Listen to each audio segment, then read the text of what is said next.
be 20, ilang years? 25 years ago. Mga ganun, G.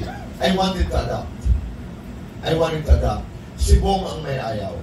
Ang feeling ko kasi that has been mutually agreed by both parties.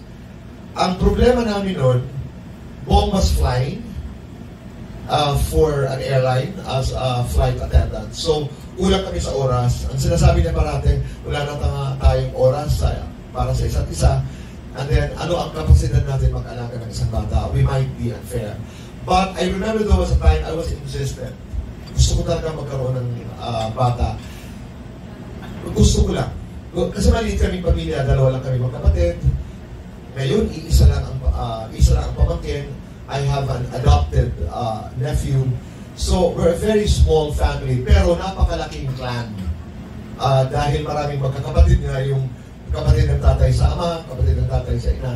We're a very big family, but our family is very small. Tapos, mga 10 years ago, si Bong naman ang may gusto. Ako naman, parang hindi na fair sa bata.